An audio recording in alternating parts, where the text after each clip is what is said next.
Assalamu alaikum. I'm Syed, and I will be talking about the cybersecurity opportunities in the Australian market. In this session, we'll talk about the cybersecurity in a nutshell, how the evolving technologies are changing our lifestyle, or the changing threat vectors, the top risks, the top challenges organizations are facing today, the skill shortage, the demand supply analysis, as well as how, as a young professional, you can enter the market and benefit from it.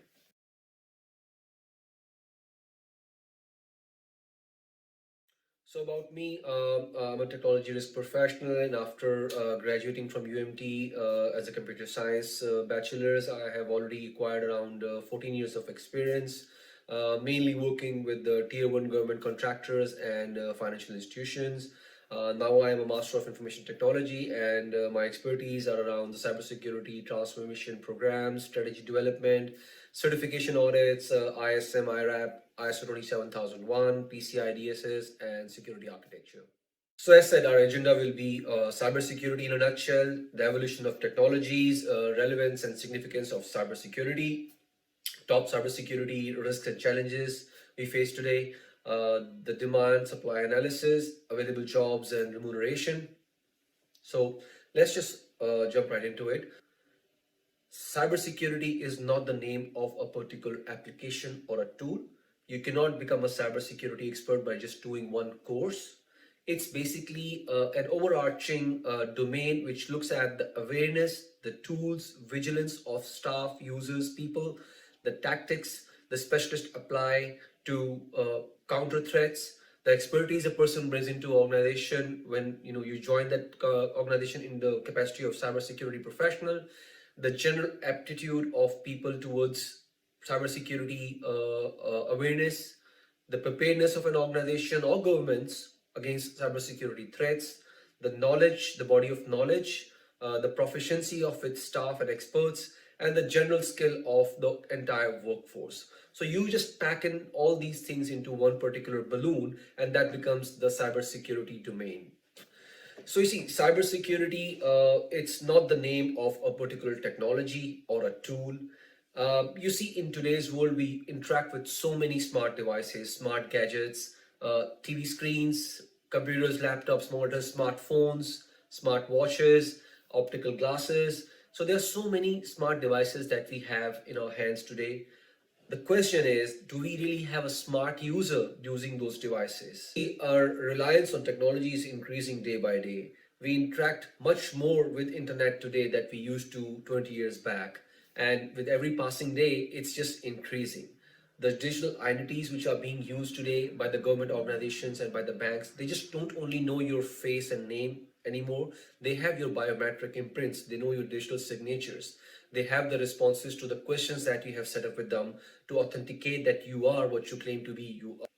The modes of communication have changed. We are now using applications and VoIP to connect to people, to speak to people. It's not just the age-old telephone lines which are being used, which were being used 20 years back. There are so many other channels that we are interacting with for social interactions like Facebook, WhatsApp, you name it. Sports and recreation, it's not just like you need to go and buy a ticket for a stadium and you sit over there and watch a match. You can just stream that directly onto your cell phone device or to your laptop. Transportation has hugely influenced with the advancement in technology. Now you can get all the information on your cell phone and your smart watches about the next train, about the next flight. You can also always stay current and up to date with what's happening around you. Healthcare has been revolutionized by technology. Now people can even perform surgeries sitting thousands of kilometers away from you over the internet. Businesses have taken a huge leap of faith in evolving their digital platforms to enable people to work remotely, remote work from home, and so many other technologies have come up which basically cut down the travel practice which business used to have, flying people from one location to another location for work purposes. Education has been revolutionized. Most of the universities now offer, even schools and colleges are now offering learning management systems where the students can interact with the online platforms to educate themselves. Entertainment has been revolutionized. I mean, you can stream videos and movies and dramas directly to your smart TV or your phones. You don't need the cable connections or dish antennas anymore. So you see, the technology has evolved so much in the past 20 years, and so has the threat. So you see, these are some examples of the interactions we have with technology around us every day. And as a result, what we create is information, a lot of information, a lot of data is created as a result of our interactions with these smart technologies or smart gadgets. So, like bronze was the currency in Bronze Age, copper was the currency in Copper Age. Information is the currency of this age. This is the information age. In the information age, information is the most precious commodity, and that is the reason why we need to put some mitigants around securing this data and securing this information. So let's just pause here and see what happens if the technology fails. Are we prepared for it? So, what happens if your digital identity gets compromised? If I gain access to your system and get to know all the questions or all the answers for the questions that you have set up, and I call the bank impersonating that I am you and I'm able to answer all the questions they ask me for verification purpose, I will get access to all the money, all the funds you have in your bank account, or all the information you have in a particular government database. What about communication lines? What happens if somebody is able to listen into our conversations, your private conversation with your wife, your private conversation with somebody at work? What happens in the healthcare domain if a surgeon is performing a surgery remotely 1000 kilometers away from the patient and the internet connection drops? In the world of transportation, if you're not able to keep up with the cancellation of flights or trains, or if you're not able to call a taxi or Uber, what happens? Entertainment. Can you live without Netflix?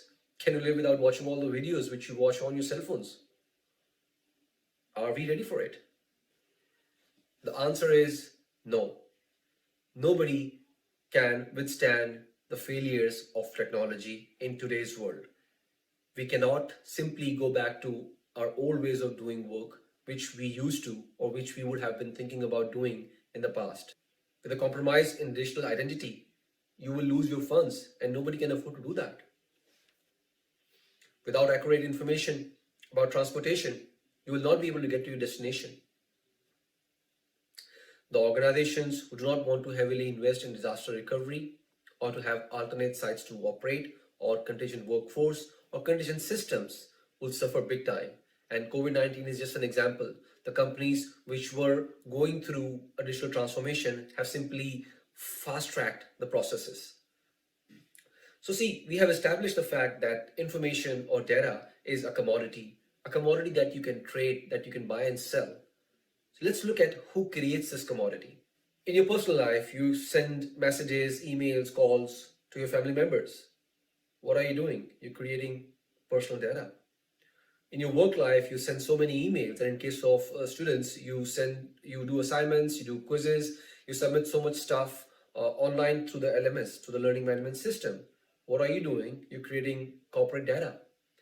In your home life, you're using smartphones, smart TV, smart gadgets, Google Home, other products like that. And when you interact with them, what do you create? Browsing histories, search histories.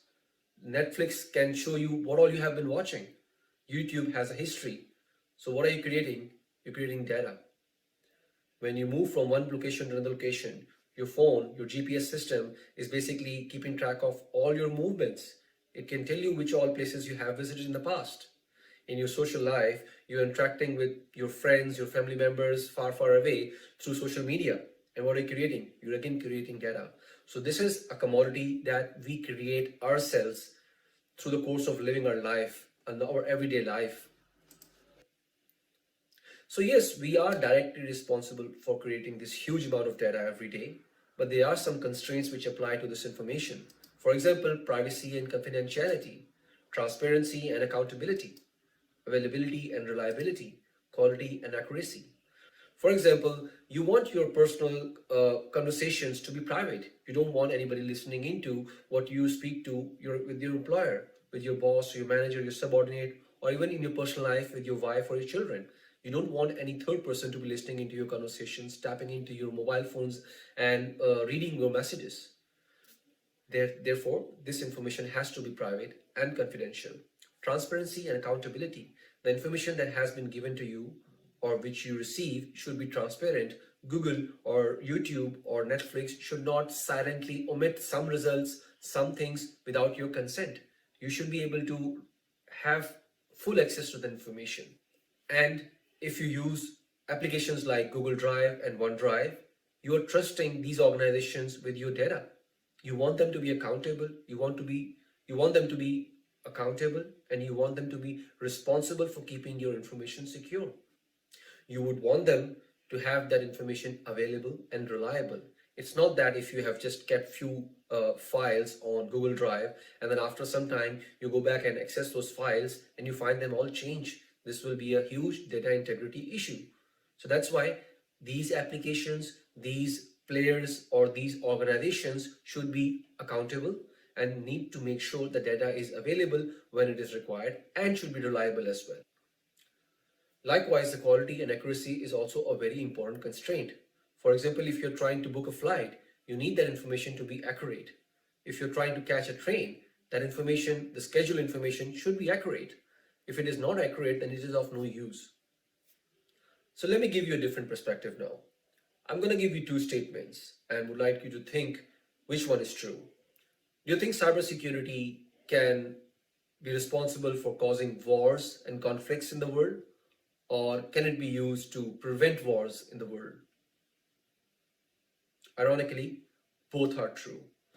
Back in 2017, the small Middle Eastern state of Qatar came under a blockade by its four neighboring countries, UAE, Bahrain, Egypt, and Saudi. And all food and drink and healthcare to Qatar was blockaded. These countries asked their citizens to exit Qatar, and all the diplomatic ties were severed. So basically, even the country's airspace were blocked for Qatar Airways to fly through. From the cybersecurity professional's perspective, the starting point of all this was the Twitter account of Minister of Foreign Affairs of Qatar. So it all started with the hacking of a Twitter account of the Minister of Foreign Affairs, after which some racially charged tweets were submitted from that account, which were not received in a very positive way by the stakeholders on the other side. And the war of words basically started. And then we ended up in this particular situation that the country was blockaded by its neighboring countries. All trade routes were cut down. Qatar was not supposed to receive any goods from the neighboring Saudi. And then Qatar had to resort to other means of getting all the stuff into the country, food and other items. This all started with hacking of a Twitter account. This could have easily evolved into a full-scale war if the other countries around the world would not have, intervened and played their role in subsiding the tension. So other example I have is Stuxnet. If you have not read about Stuxnet, I encourage you to go to Wikipedia or Google. There are documentaries available regarding Stuxnet. It was a zero-day attack which was targeted at Iran's nuclear facilities.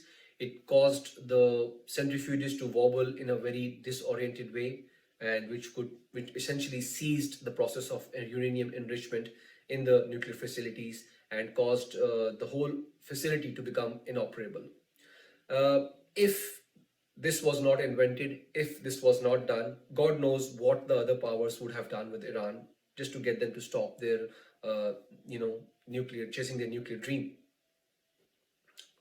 So it can cause conflicts, it can cause wars, and on the other hand, it can prevent wars from happening. Cybersecurity or cyber attacks can be used as a weapon. Let's move on to explore some top risks that the governments, corporates, and individuals are facing at their levels. Unaware, uninformed, or malicious, disgruntled internal users. Your users can be a very huge source of threat to your organization.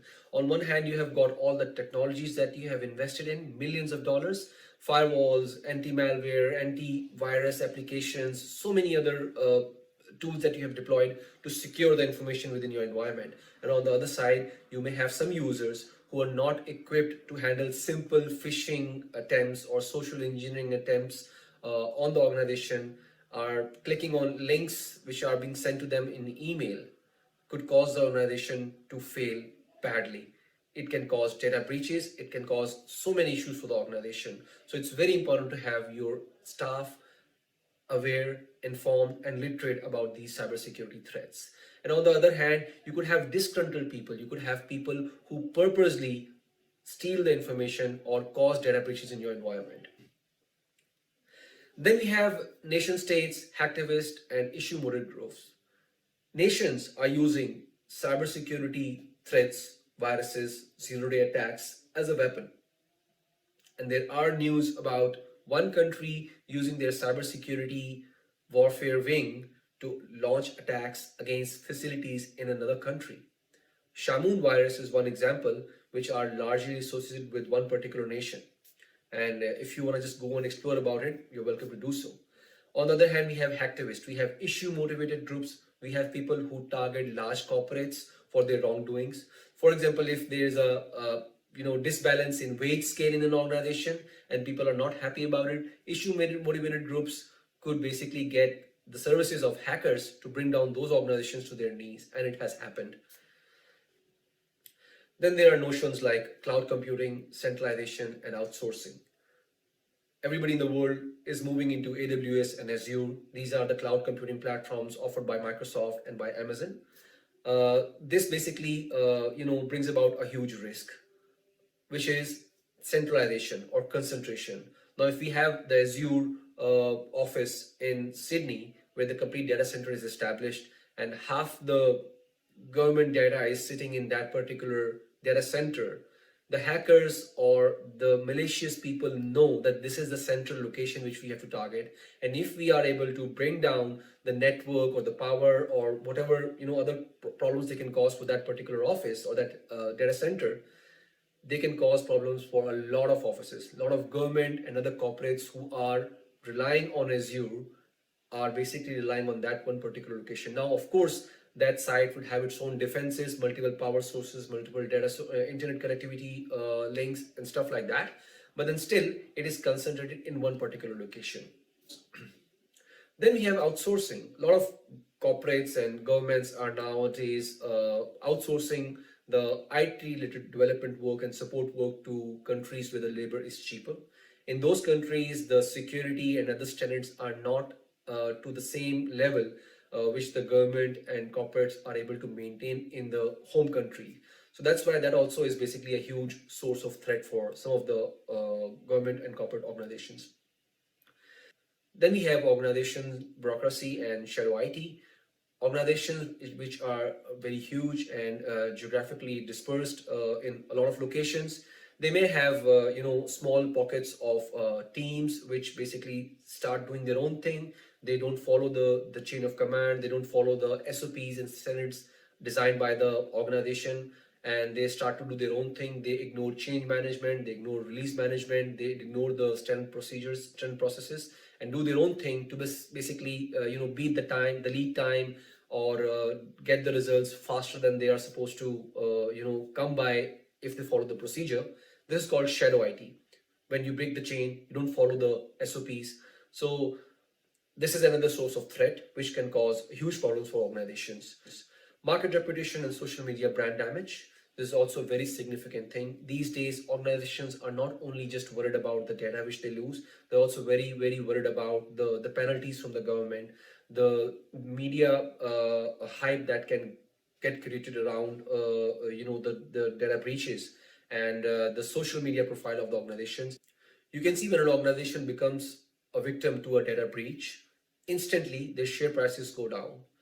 They lose their customers' confidence, and it becomes difficult for them to attract new customers because of the bad reputation. Then we have direct financial losses and ransomware. Ransomware is a concept wherein the hackers can gain access to your system, and they will encrypt your data and lock your system with a password, and then they will ask you for money to release that information back to you. It is your information, your data sitting in your machine, and you cannot get access to it because it's been locked by somebody else. And then they ask you for some amount of money to be credited into one account somewhere else in the world.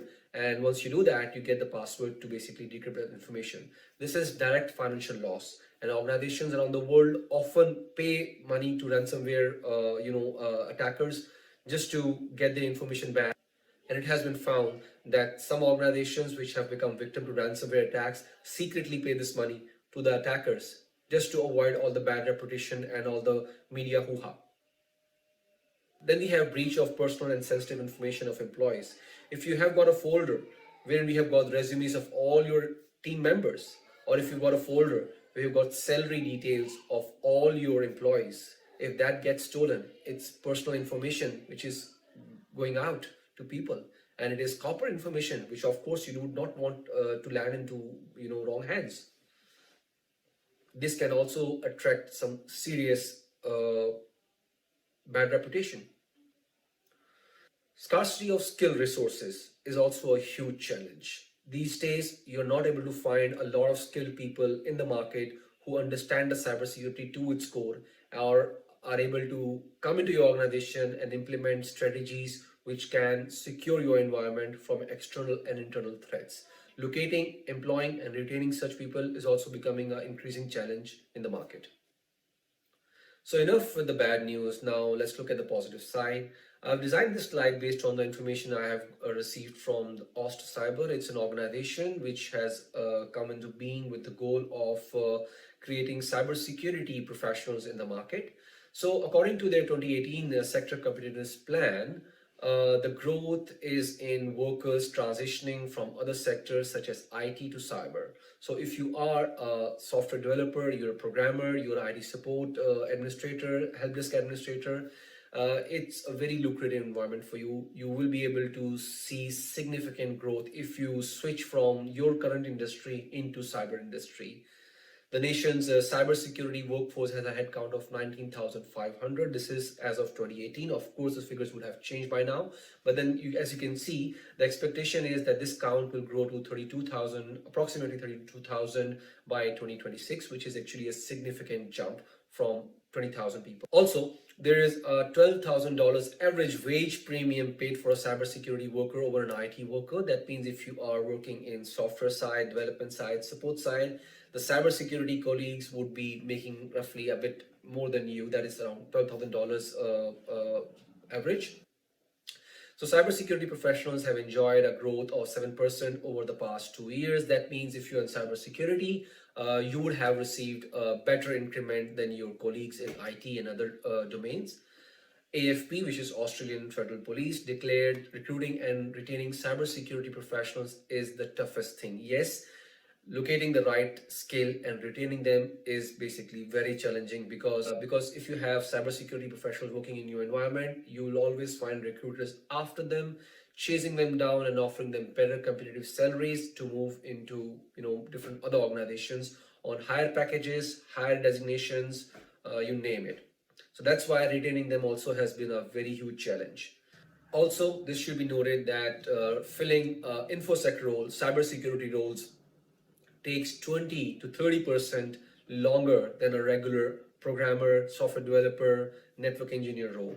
It is getting difficult.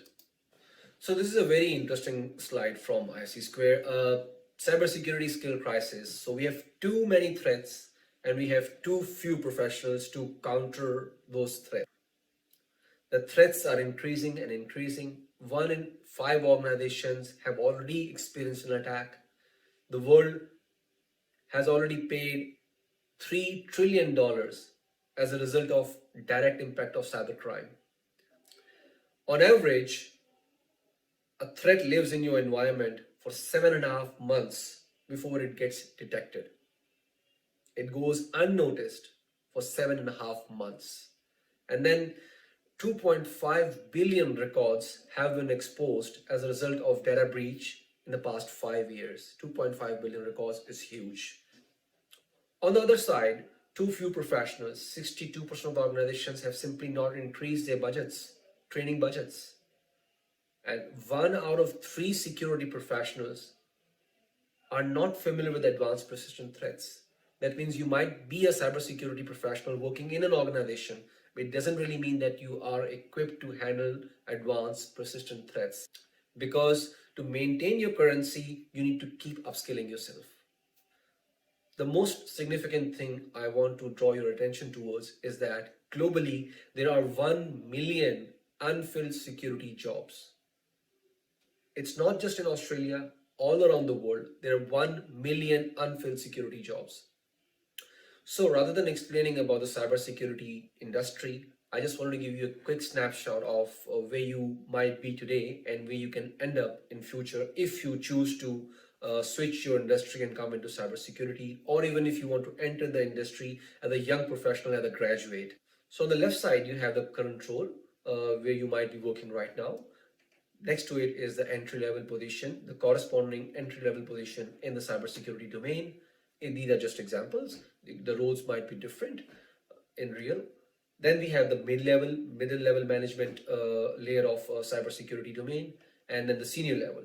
So you might be a network administrator today, and if you want to switch into cybersecurity, you may become a cybersecurity analyst, and then you can become cybersecurity specialist after a few years of experience and relevant courses. And then you can finally become the CISO in the organization, which is Chief Information Security Officer, after a few years of experience. So here's an example.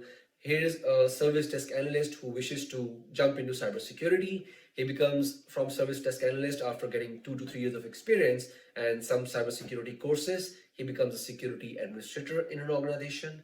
And then he jumps on to become the SOC lead, the Security Operations Command Center lead, and then he becomes the Chief Information Security Officer in the organization. So as you can see, these roles, according to their hierarchy, have got different pay scales. So as you can see, as a service desk analyst, you might be taking a 90K to 110K per annum.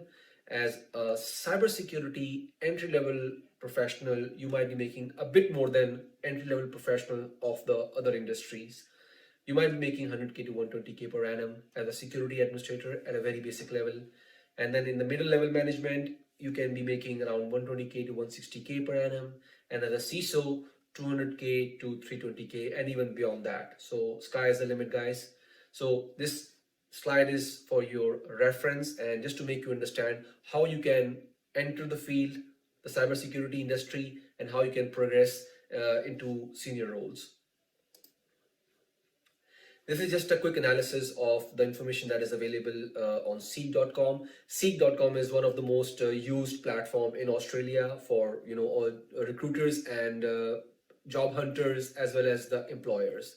So according to Seek.com, when I harvested this information from there, these were the different cybersecurity roles which were published, advertised over there, and these were the relevant pay scales or salaries that I was able to see over there. So as a governance, risk, and compliance analyst, there were like around 132 jobs available, and the packages were like from 120K to 150K, whereas the contract per day rates were $600 to $800. So once again, this information is for reference. The actual figures may differ. So the big question is, how can you become a cybersecurity professional? There is career advice, trainings, and other essential stuff available which can boost your confidence.